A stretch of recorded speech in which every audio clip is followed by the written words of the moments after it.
En lo más profundo de la oscuridad, más allá de la vida, existe un juicio del que nadie puede escapar. No importa quién hayas sido, no importa lo que hayas tenido. Al final, todos enfrentan la misma prueba: un corazón, una pluma y una mirada que lo ve todo. Esa mirada pertenece a Anubis, el dios que no castiga, pero decide tu destino eterno.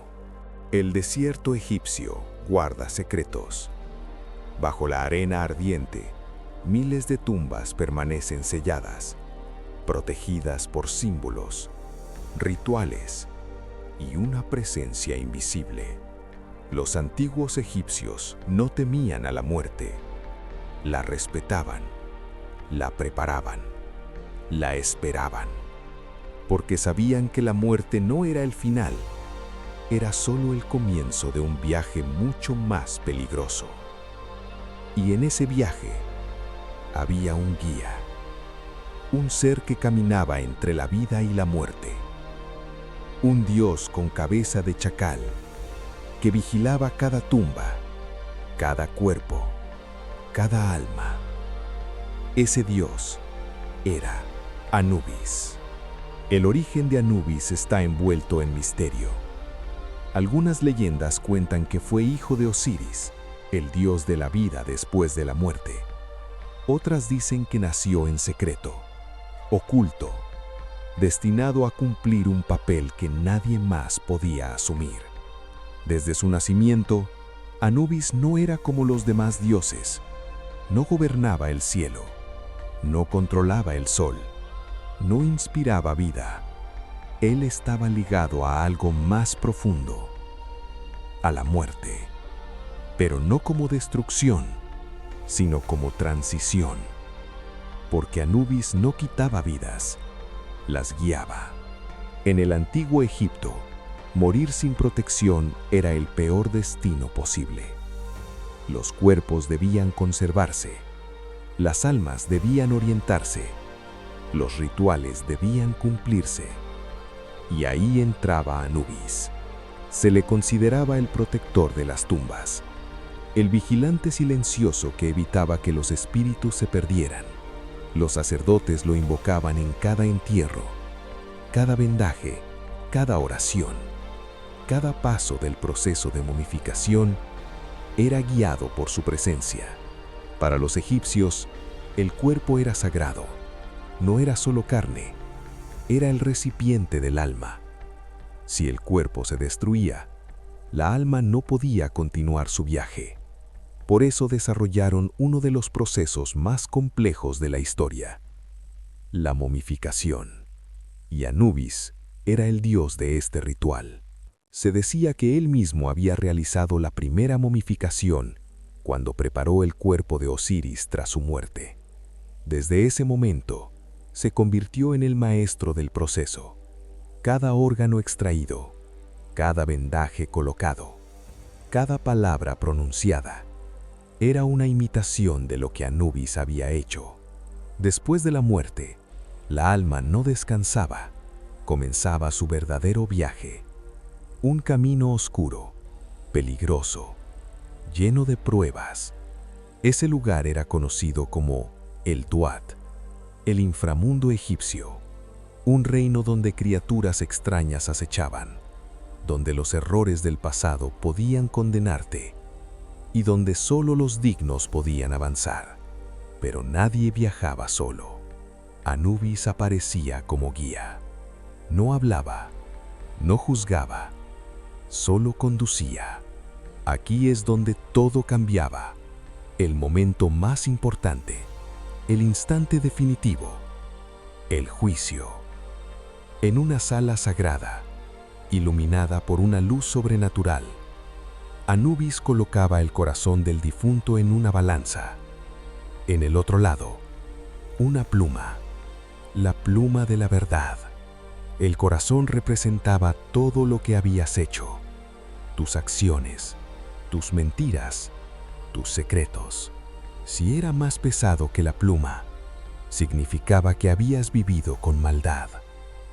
Y entonces, algo terrible ocurría. Si el corazón fallaba la prueba, no había segunda oportunidad. Una criatura conocida como Amit, mitad león, mitad hipopótamo, mitad cocodrilo, devoraba el alma. No había castigo eterno, no había infierno, solo desaparición, olvido absoluto.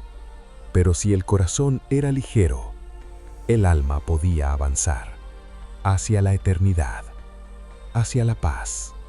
Anubis no era un dios del miedo, era un dios de equilibrio.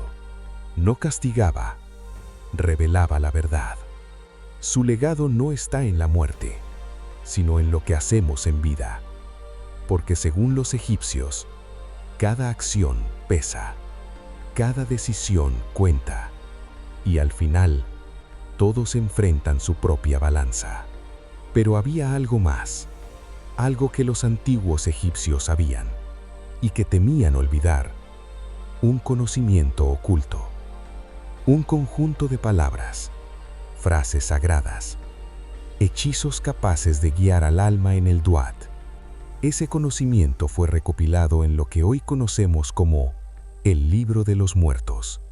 No era un libro común, era una guía para sobrevivir después de morir. En sus páginas se encontraban instrucciones precisas: qué decir, cuándo decirlo y ante quién decirlo, porque en el inframundo cada error podía ser el último. Y Anubis estaba presente en cada paso, no como enemigo, sino como testigo silencioso. El juicio del corazón no ocurría en soledad. Había testigos, observadores, entidades antiguas que representaban cada ley moral del universo egipcio. Eran 42 jueces. Cada uno escuchaba una confesión, pero no de culpa, sino de inocencia. El alma debía declarar: no he robado, no he mentido, no he causado dolor. Era un momento de tensión absoluta, porque no bastaba con decirlo. El corazón no podía mentir, y mientras todo esto ocurría, Anubis observaba, imperturbable. Muchos creen que Anubis era el gobernante del inframundo, pero no era así. Ese lugar pertenecía a Osiris, el dios de la resurrección, el rey de los muertos. Entonces, ¿por qué Anubis era tan importante? Porque aún Osiris necesitaba a alguien imparcial, alguien que no se dejara llevar por emociones, alguien que no juzgara, sino que midiera. Anubis no decidía el destino final, pero sin él, el juicio no podía existir. Era el equilibrio perfecto entre el caos y el orden. ¿Por qué un chacal? ¿Por qué esa forma? La respuesta está en el desierto. Los chacales eran criaturas que rondaban las tumbas, acechaban los cuerpos. Eran vistos como guardianes y amenazas al mismo tiempo. Los egipcios no los ignoraron, los transformaron, convirtieron el miedo en símbolo, y así nació la imagen de Anubis, un ser que dominaba aquello que los humanos temían. No lo evitaba, lo controlaba. En vida, había quienes servían a Anubis, sacerdotes especializados, hombres que dedicaban su existencia a preparar a otros para la muerte. Durante los rituales, usaban máscaras de chacal. No era un disfraz, era una transformación. En ese momento, dejaban de ser humanos, se convertían en representantes del dios. Cada movimiento, cada gesto, cada palabra, tenía un significado sagrado. Era como si Anubis actuara a través de ellos. Para los egipcios, la muerte no era el problema. El verdadero miedo era fallar el juicio, porque eso significaba desaparecer, no existir, ser olvidado para siempre. Y en una civilización donde el legado lo era todo, Eso era peor que cualquier castigo. Por eso, vivían con una idea constante en la mente. Todo lo que haces será pesado. Pero Anubis no era solo un juez, era un guía, un acompañante en la oscuridad. Imagina morir y despertar en un lugar desconocido, sin entender nada, sin saber a dónde ir, y de pronto, una figura aparece. No habla, pero su presencia calma, te guía, te protege. Ese era Anubis, no como un dios distante, sino como un compañero en el momento más incierto de la existencia. Cada entierro en el antiguo Egipto era un acto de desafío.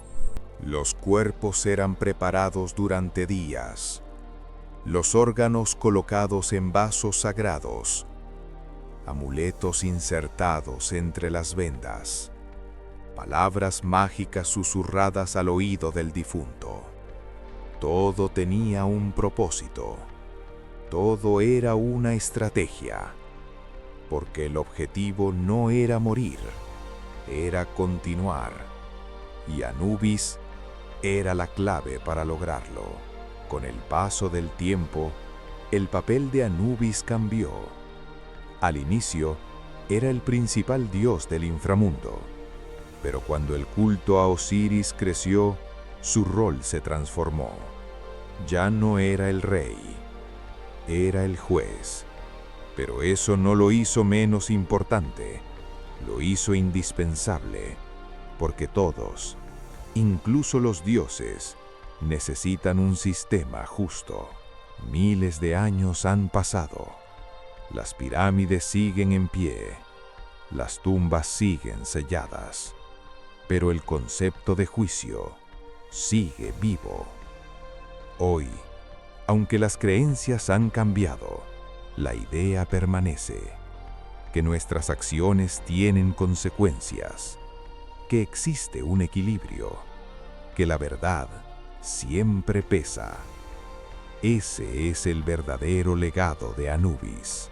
Anubis nunca fue el más poderoso, nunca fue el más adorado, nunca fue el más visible, pero estaba ahí, en el momento más importante de todos, cuando todo termina y todo comienza, en el silencio absoluto, donde no hay mentiras, donde no hay máscaras, solo verdad.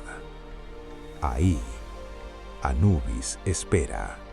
Así que ahora, la pregunta no es quién fue Anubis. La pregunta es, ¿qué pesaría más? ¿Tu corazón o la pluma? Si este contenido te está aportando valor, imagina todo lo que viene. Déjame en los comentarios qué otro personaje de la historia te gustaría ver en el próximo video. ¿Un gran conquistador? ¿Un rey legendario? ¿Un guerrero? ¿Un dios o una mente brillante que cambió el mundo? Escribe su nombre en los comentarios, porque el próximo gran relato podría ser el que tú elijas. Y si te apasionan estas historias, suscríbete, porque lo mejor aún está por venir.